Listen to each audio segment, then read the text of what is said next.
On an ordinary day on the busy streets of New York, the life of Carla, a young, pregnant taxi driver, seemed to be going on as normal until an unexpected ride changed everything.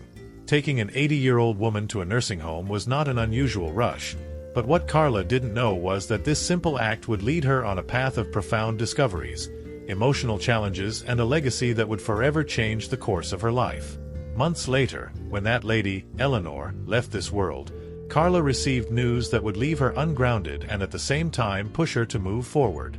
But how to deal with the unexpected, especially when it comes loaded with secrets from the past and promises of an uncertain future? This is the story of how a seemingly banal encounter can transform a life forever. It was a morning like any other when Carla Dawson, a young taxi driver from New York, accepted another ride without imagining the impact that simple trip request would have on her life. The destination was a nursing home, and the passenger was an 80-year-old woman named Eleanor Goncalves. Carla, who was a few months pregnant, lived a heavy routine, trying to balance work with the challenges of a solitary pregnancy. However, Eleanor's arrival in her taxi brought with it a different energy, a premonition that Carla couldn't ignore. As Eleanor got into the back seat, Carla couldn't help but notice the lady's serene, almost contemplative expression. There was something about the way Eleanor observed the city that aroused Carla's curiosity, as if that woman saw more than met the eye. Curious, and perhaps a little anxious for some distraction from her worries, Carla started an unpretentious conversation, asking Eleanor if she had lived in the city for a long time. The answer came with a gentle smile and a look that seemed to bring back decades of stories. Eleanor, in turn, noticed something familiar in the young taxi driver, a kind of melancholy that didn't match her youth. Along the way, she began to share her memories, speaking fondly of her late husband, Bernardo, and how he had been the great love of her life. The trip, which was supposed to be quick, turned into a walk through Eleanor's past, a past full of love, challenges, and overcoming that made Carla reflect on her own choices and what the future held for her. The dialogue between the two deepened as Eleanor mentioned her daughter Marina, who had left the family years ago. Eleanor's story touched Carla in a way she didn't expect. She felt connected to that lady, as if their lives were somehow intertwined by an invisible thread of destiny. The feeling of familiarity grew, and Carla couldn't avoid the feeling that there was something more to be discovered in that story. It was as if the universe was conspiring for the two to meet at that exact moment. Once they arrived at the nursing home, Eleanor thanked Carla for her company and listening, but something inside Carla compelled her to offer more than just a run. Maybe it was the desire to keep that connection alive, or the need to fill a void she felt since being abandoned by her baby's father. In any case, Carla promised herself that she would visit Eleanor again. And so, without both of them knowing, a friendship began that would forever change the course of their lives. Upon returning to the asylum, as promised, Carla was greeted by Eleanor with a warm smile, as if she had been waiting for years. The young taxi driver, now on her third visit, was no longer seen as a simple driver, but as a friend who brought with her the vibrant energy of the city and the youth of those who still have a lot to live for. Sitting in the nursing home's small garden, among flowers and birds, the two women found comfort in sharing stories. Eleanor, with her soft and calm voice, continued to recount memories of a long and adventurous life, while Carla listened, fascinated, to every detail. Eleanor spoke fondly of the time she met Bernardo, a young musician with a free soul who enchanted her with his melodies. They met in a small New York coffee shop, where Bernardo played guitar on Saturday nights. Eleanor vividly remembered how he asked her to dance for the first time, and how that simple gesture sealed a love that had withstood time and hardship. Eleanor's stories were filled with nostalgia and, at the same time, with a wisdom that Carla was beginning to admire. She felt privileged to be the listener of these precious memories. With each new visit, Carla found herself more involved in Eleanor's narratives. It wasn't just the story of a life. It was as if Eleanor was teaching Carla valuable lessons about love, loss, and resilience. Carla, who often felt lost in her own thoughts, found in the elderly woman's words a kind of guide, something that made her reflect on her own path. The connection between them grew, and Carla began to understand that that unexpected friendship was a gift that life had given her at a crucial moment. However, Eleanor's stories were not just made up of happy moments. There was also an underlying pain, especially when mentioning his daughter Marina, who had moved away from the family years before. Eleanor spoke of Marina with a mix of sadness and hope, as if she was still waiting for a reunion that never happened. Carla, upon hearing about Marina, couldn't help but think about her own situation, how the absence of a father figure for her son could mark his life. Eleanor's words resonated with Carla like an echo, and the young taxi driver began to realize that their lives had more in common than she imagined. These conversations revealed the depth of Eleanor, a woman who, despite her advanced age, maintained a young spirit and an immense will to live. With each meeting, Carla felt like she was learning something new, as if she were uncovering the secrets of life alongside someone who had already come a long way. And so, between laughter and tears, the two women continued to share their stories, without knowing that this exchange of memories was building an indestructible bond, which prepared them for the twists and turns that were to come. As the days went by, the friendship between Carla and Eleanor strengthened, and the young taxi driver felt increasingly comfortable sharing aspects of her life that she had never revealed to anyone. On one of these visits, sitting on a bench under the shade of a tree in the asylum's garden, Carla felt an uncontrollable urge to unburden herself. Maybe it was the welcoming environment or the calm wisdom that emanated from Eleanor, but Carla knew she needed to get that weight off her chest. And so, between hesitant words and long pauses, he began to tell about his difficult childhood. Carla grew up in a humble neighborhood in New York, where opportunities were scarce and dreams often had to be sacrificed for survival. Raised by a single mother, she saw firsthand what it was like to struggle daily to keep a roof over her head and food on the table. As a teenager, Carla had to drop out of school to work and help with household expenses, which is how she started driving taxis around the city. Her driving talent and friendly way with passengers soon made her popular, but beneath that confident exterior, there was a young woman carrying deep scars. Upon reaching adulthood, Carla fell madly in love with a man who promised worlds and funds. However, when she discovered she was pregnant, he simply disappeared, leaving her alone to face the challenges of being a single mother. Carla didn't want her son to grow up feeling abandoned, as she herself felt, but the prospect of raising a child alone terrified her.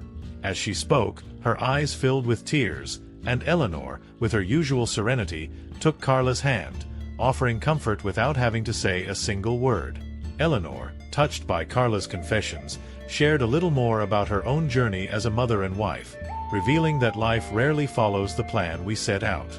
He talked about the difficulties he faced when raising Marina alone, after Bernardo's death, and how the distance between mother and daughter, over the years, grew until they became almost strangers to each other. These revelations created an even stronger bridge between the two women, who now saw mirrors of each other in their stories. For Carla, it was comforting to know that Eleanor, a woman she so admired, had also faced her own demons. With each visit, Carla felt lighter, as if her friendship with Eleanor was helping her heal the wounds of the past. The conversations with the elderly woman not only comforted her, but also inspired her to be a better mother, to overcome her fears and to build a stronger future for herself and her son. Carla couldn't explain it, but there was a growing sense that Eleanor was in her life for a greater reason than she could understand at that moment. And so, without them knowing, the two continued to shape their destinies, intertwined by an invisible force that guided them to what came next. Over time, Carla's visits to the asylum became a sacred ritual. It was no longer just an obligation or a simple commitment. It was a moment awaited, both by her and by Eleanor. For Carla, those hours spent with Eleanor were an escape from the chaos of the outside world and the worries that plagued her daily. The friendship between the two blossomed, and the asylum, previously seen by Carla as a sad and lonely place, now transformed into a refuge of peace and wisdom. Eleanor, in turn, found in Carla not only pleasant company, but also a fountain of youth that invigorated her. In daily conversations, the topics were varied and always engaging. They discussed the books that Eleanor read, the old films that played on the asylum's television, and even the news of the day. Carla especially liked listening to Eleanor's opinions about the modern world, always filled with subtle humor and insightful criticism. Eleanor, in turn, was curious about Carla's life, from the most trivial details to the dreams she kept hidden. Little by little, the relationship between the two went beyond the limits of a simple friendship. It became a true companionship, where one supported the other. The connection between the two was evident to everyone in the asylum. Staff and other residents noticed how Carla lit up the environment with her presence, bringing a new energy that infected everyone. Eleanor, who had previously been more reserved and spent much of her time alone, now actively participated in the asylum's activities, always accompanied by Carla. They started playing cards together, watching old movies, and even cooking simple recipes in the asylum's small communal kitchen. It was as if her friendship with Carla had given Eleanor a new reason to live and enjoy every moment. Carla, on the other hand, also benefited enormously from this relationship. She discovered that by taking care of Eleanor, she was actually taking care of herself. The routine of visits and the responsibility of being there for Eleanor helped Carla find purpose beyond her own struggles. She realized that, even in the midst of difficulties, life still had a lot to offer, and that human connection was the key to overcoming any adversity. This discovery was a balm for her soul, and she began to face the future with more hope and less fear. This friendship, which was born from a chance meeting, grew every day, strengthening the bonds between the two women from such different generations. But as life is often unpredictable, neither Carla nor Eleanor could foresee the challenges that lay ahead. While they enjoyed each other's company, time, relentlessly, took its course, preparing the two for a new phase of their lives. It was only a matter of time before the next big change happened, testing the strength of this newly formed friendship. The news of Eleanor's death came as an unexpected blow to Carla. It was a cold autumn morning when the telephone rang, and the soft voice of the hospice director informed her that Eleanor had passed away peacefully during the night. For Carla, who had built such a deep connection with the elderly woman, the loss was devastating. Although she knew that Eleanor was old and that her health was fragile, nothing had prepared her for the emptiness she felt when she heard those words. At that moment, the young taxi driver realized that she had lost more than a friend. He had lost a guide, a confidant, someone who, in such a short time, had become essential in his life. Carla couldn't believe that she would never hear Eleanor's voice again, that she would never again have those long, enriching conversations that comforted her so much. She remembered Eleanor's last words, spoken in a calm tone, as if she knew the end was near. "Carla, my dear, you have a bright future ahead of you. Don't let fear cloud you," Eleanor had said, with a deep look and a serene smile. Now, these words echoed in Carla's mind, as if they were a legacy left by the elderly woman to guide her on her journey. Eleanor's wake was a moment of deep introspection for Carla. In the hospice, next to the coffin, she saw up close the impact Eleanor had had on the lives of so many others. Staff, residents, and even strangers who had crossed Eleanor's path over the years were there, sharing stories of how the elderly woman had touched their lives.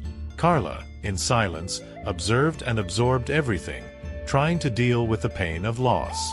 As the tears flowed, she felt grateful for having had the opportunity to meet someone so special, but she also couldn't shake the feeling that there was much more behind that friendship than she could understand. After the funeral, Carla spent days in a kind of silent mourning. She felt lost, as if a part of herself had been ripped away. The streets of New York, which had previously been just the setting for their routine, now seemed empty and colorless. But at the same time, Carla knew she needed to move on, not just for herself, but also to honor Eleanor's memory.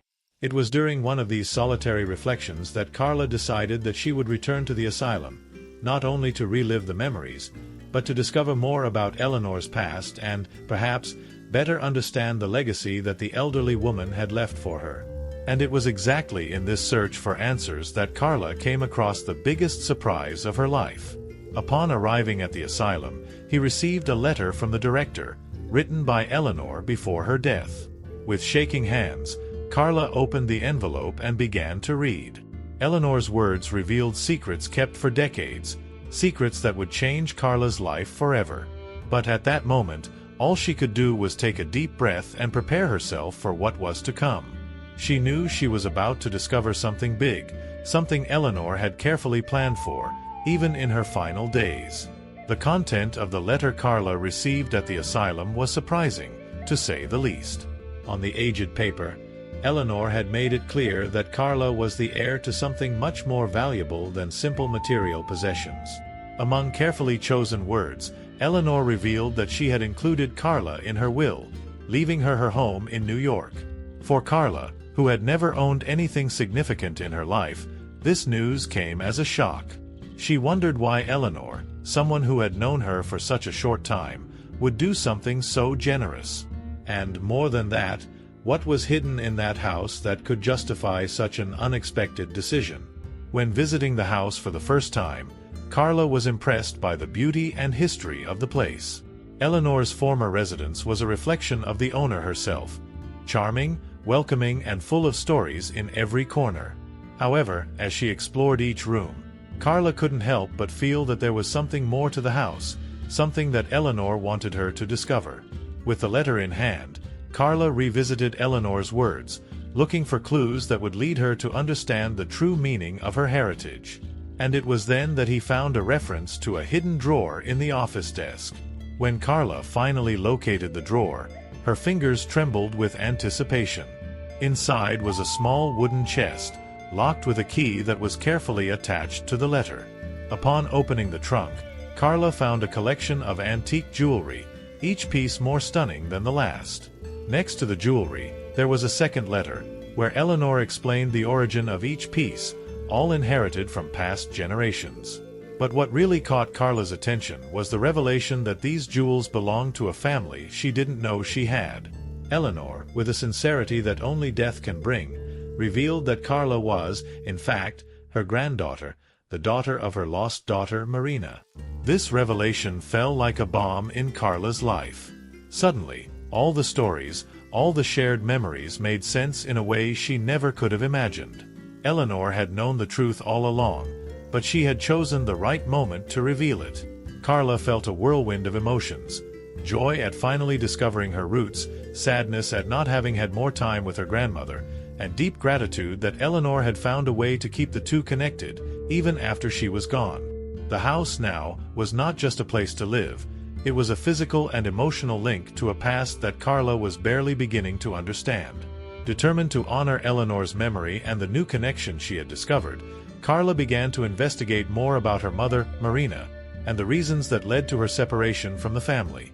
The house became the starting point of this journey, a place where Carla felt Eleanor's presence guiding her steps. The young woman knew that there was still much to discover, much to understand about her own story, but one thing was certain: Eleanor's legacy was deeply intertwined with her own destiny, and she was ready to embrace it with everything she had.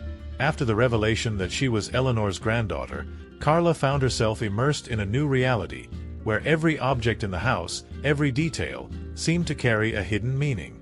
The jewels he found in the trunk became the focal point of this new phase of his life. Each piece, carefully kept by Eleanor, told a story not only about the family, but also about the past that Carla was unaware of. There were necklaces with precious stones, intricate rings, and delicate brooches, all dating from times past. Each of them seemed to whisper generational secrets that Carla was now beginning to unravel. Determined to understand more about the origin of the jewelry and its meaning for her family, Carla began researching. He visited antique shops, talked to experts in antique jewelry, and even looked for historical records that could give some clue about its origins. It was during one of these visits that he discovered that one of the jewels, a necklace with a central emerald, had belonged to an important figure in New York society in the 19th century. The necklace, which was hidden among the other pieces, had been passed down from mother to daughter for generations, until it reached Eleanor. Now, it was in Carla's hands, who understood that it was not just a material inheritance, but a legacy full of meanings. As she explored the history of the jewels, Carla began to understand the depth of Eleanor's gesture in leaving them to her. It wasn't just a question of monetary value, it was a symbol of reconnection, of repairing the wounds of the past. Eleanor, by giving these jewels to Carla, was recognizing her as an integral part of the family, even if this truth only came to light after her death. Each piece was a missing link that was now being restored, and Carla felt the weight of this responsibility. It was as if Eleanor was asking her to continue the family story, to keep alive the spirit of the strong women who came before her. The discovery of the jewelry also brought conflicting feelings to the surface in Carla. While she felt honored to be the guardian of this family treasure, she was also confronted with a deep sadness for not having met her mother, Marina, and for not having had the chance to ask Eleanor everything she wanted to know. The jewelry, as beautiful as it was also a reminder of what had been lost, of time that could not be regained. However, Carla decided that she would not let this sadness paralyze her. Instead, she would use the jewelry as a symbol of strength and continuity, something she could pass on to her own child one day. With the jewels in hand and her heart full of new emotions, Carla began to think about how to honor Eleanor and Marina's legacy. She decided that she would wear some of the jewelry in special moments, as a symbol of the new stage in her life, and that she would keep others saved for the future. She also felt she needed to learn more about her mother, Marina, and what led her to move away from her family. The jewelry was just the beginning of a journey Carla knew she would need to take, a journey that would lead her to discover more about herself, her family, and the true meaning of belonging. With her heart still heavy from the recent discoveries, Carla felt compelled to reveal more about her mother, Marina, and what had led to her separation from the family. Eleanor's jewelry had opened a door to the past, but there was still much she didn't understand. Determined to better understand her own story, Carla began to investigate, looking through old documents, talking to people who knew her mother, and even visiting places that were part of Marina's past. It was a search for answers, but also an attempt to fill the gaps that still existed in his own identity. It was during this investigation that Carla discovered a box of letters hidden at the bottom of a closet, among the belongings that Eleanor had left behind. The letters, yellowed with age, were exchanges between Marina and Eleanor, revealing the complex relationship between mother and daughter.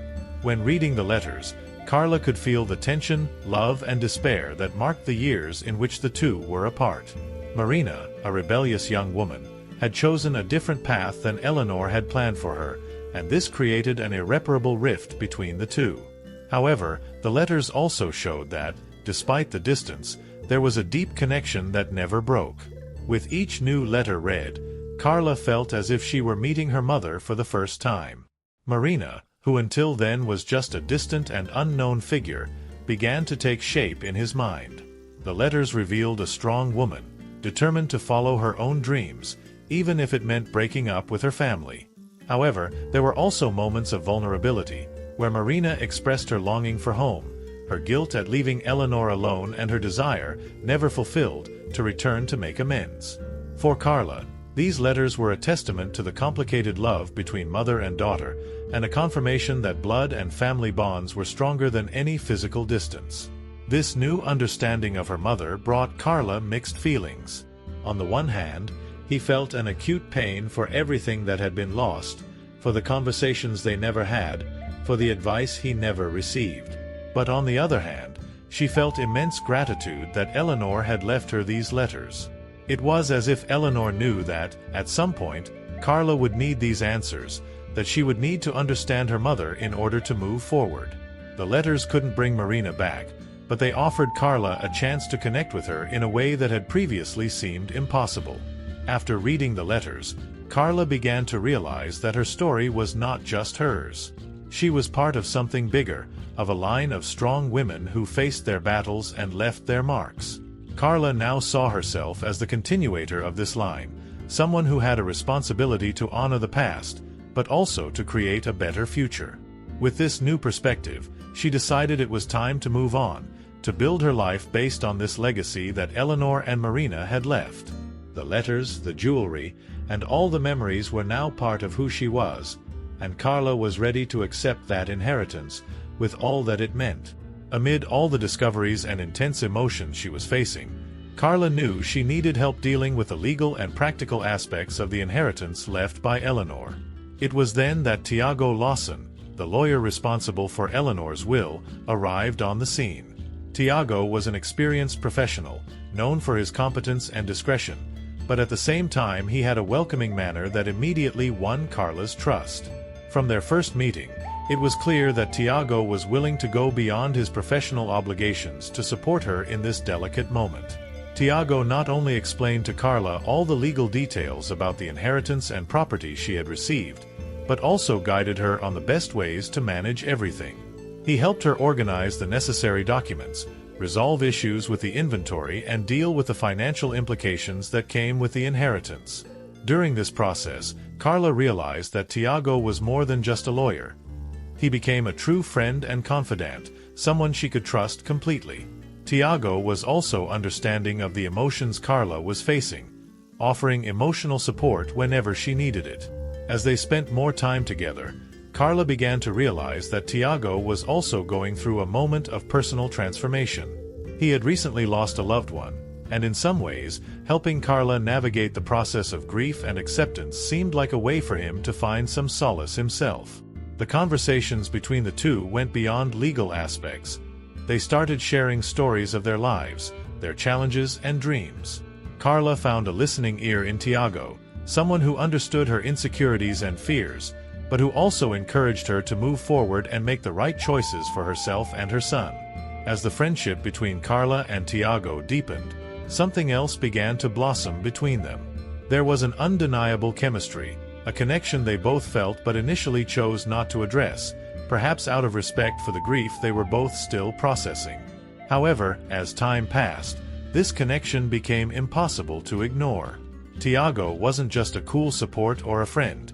He was becoming someone essential in Carla's life, someone with whom she could imagine a future.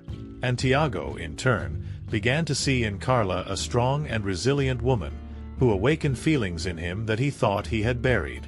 Eventually, the relationship between Carla and Tiago evolved into something more.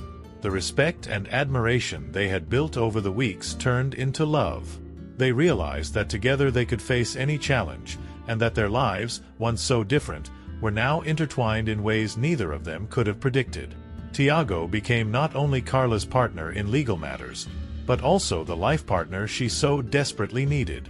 And so, from a friendship built on mutual support, was born a love that promised to bring a new beginning for both of them, a beginning they were ready to embrace. With Tiago by her side, Carla finally felt like she was ready to start a new phase in her life. Eleanor's house, which had initially felt like an emotional burden, was now transformed into a home full of possibilities. Carla decided it was time to leave the ghosts of the past behind and build a future where she, her son, and Tiago could flourish. She began renovating the house, not only to adapt it to her needs, but also to bring new energy to the place. Each painted wall, each rearranged piece of furniture symbolized a renewal, a new beginning that she so desired. While working together on the renovations, Carla and Tiago also built their relationship, brick by brick, on a foundation of trust, love, and mutual respect. They discussed plans for the future, from small day-to-day decisions to bigger dreams, such as raising Carla's son in an environment full of love and security. Tiago, who had already become a father figure to Carla's baby, was dedicated and loving, and this only reinforced the feeling that they were destined to be together. The house, which was once a symbol of mystery and pain, now became a place of hope and joy. With the birth of the baby, Carla experienced a happiness she had never known before. Tiago was by her side every step of the way, from the moment of birth to the first sleepless nights, sharing with her the joys and challenges of fatherhood. Tiago's presence brought Carla the security she always wanted to raise her son, and together they formed a new family, united not only by love, but also by the bonds of a history that connected them in deep and unexpected ways. The child, who bore the name Eleanor as a tribute to her grandmother, was the living symbol of the entire legacy that Carla had inherited. As time passed, Carla reflected on the path that had led her to that point. She thought about Eleanor, about Marina, and how past decisions had shaped the present. But instead of feeling sadness or regret, Carla felt deep gratitude. She had learned that the past, with all its complexities and challenges, was an integral part of who she was, but that it did not define her future. With Tiago and her son by her side, Carla knew she had the opportunity to write a new story, a story that, although influenced by previous generations, would be unique and entirely her own. And so, Carla, Tiago, and little Eleanor began a new life together, marked by love, understanding, and the promise of a bright future. They transformed Eleanor's house into a home full of laughter and memories, a place where past and present met harmoniously. For Carla, this new beginning was more than she could have imagined at the beginning of her journey. She now understood that sometimes the most difficult paths lead to the most beautiful destinations, and that despite all the difficulties, life always finds a way to surprise with second chances and new beginnings. Have you ever stopped to think about how life's twists and turns can take us to destinations we never imagined? Carla certainly didn't expect that a simple taxi ride could transform her life in such a profound way. But like her, you also have the power to turn challenges into opportunities and to write your own story, no matter how uncertain the future may seem. Now, with everything you've learned, how about taking the first step to changing your life? What will you do today to honor your own legacy? And remember, to continue following inspiring stories and learn how to apply these teachings in your daily life, subscribe to our channel and turn on notifications. This way, you don't miss any content and continue your journey of growth and discovery.